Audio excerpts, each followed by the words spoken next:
ದ್ವಿತೀಯ ಪಿಯುಸಿ ಪರೀಕ್ಷೆ 2ರ ಪರೀಕ್ಷೆಗಳು ಏಪ್ರಿಲ್ 23ರಿಂದ ಮೇ 8ರವರೆಗೆ ರಾಜ್ಯಾದ್ಯಂತ ನಡೆಸಲಾಯಿತು. ಈ ಪರೀಕ್ಷೆಗಳು ಕೇವಲ ಅನುತ್ತೀರ್ಣರಾಗಿರ್ತಕ್ಕಂಥ ವಿದ್ಯಾರ್ಥಿಗಳಿಗೆ ಅಲ್ಲದೆ ಒಂದು ಫಲಿತಾಂಶವನ್ನು ಸುಧಾರಣೆ ಮಾಡಿಕೊಳ್ತಕ್ಕಂಥ ಸುಮಾರು 69,000 ವಿದ್ಯಾರ್ಥಿಗಳು ಈ ಪರೀಕ್ಷೆಯನ್ನು ಬರೆದರು. ಹಾಗಾಗಿ ಈ ಪರೀಕ್ಷೆಯ ಮೌಲ್ಯಮಾಪನ ಪ್ರಕ್ರಿಯೆ ಸಂಪೂರ್ಣಗೊಂಡಿದ್ದು ಈಗ ಇದರ ಫಲಿತಾಂಶವನ್ನು ವೆಬ್ಸೈಟ್ನಲ್ಲಿ ಅಳವಡಿಸಲಾಗುತ್ತದೆ. ಹಾಗಾಗಿ ಈ ಒಂದು ಪರೀಕ್ಷೆಯ ಫಲಿತಾಂಶ ಮೇ 17 ಅಥವಾ 19ರಂದು ಪ್ರಕಟವಾಗುತ್ತದೆ ಎಂದು 2 ದಿನಗಳ ಹಿಂದೆ ಒಂದು ದಿನಪತ್ರಿಕೆಯಲ್ಲಿ ಪ್ರಕಟವಾಗಿತ್ತು. ಹಾಗಾಗಿ ಈಗ ನಾವು ಈ ಫಲಿತಾಂಶ ಯಾವಾಗ ಬರಬಹುದು ಅಂತಕ್ಕಂಥದ್ರ ಬಗ್ಗೆ ಖಚಿತತೆಯನ್ನು ನೋಡಿದಾಗ ಈಗ ಫಲಿತಾಂಶವನ್ನು ವೆಬ್ಸೈಟ್ಗೆ ಅಳವಡಿಸತಕ್ಕಂಥ ಕಾರ್ಯ ನಡೆದಿದ್ದು ಆ ಒಂದು ಕಾರ್ಯ ಇಂದು ಸಂಜೆ ಒಳಗೆ ಸಂಪೂರ್ಣವಾಗ್ತಕ್ಕಂಥ ನಿರೀಕ್ಷೆ ಇದೆ.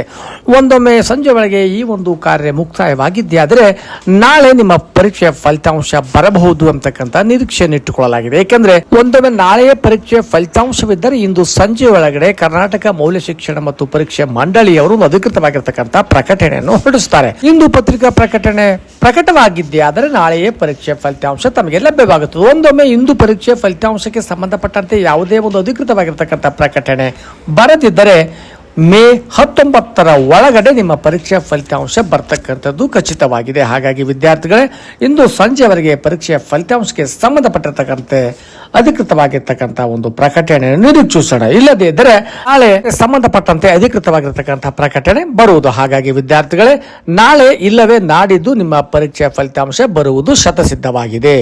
ಧನ್ಯವಾದಗಳು.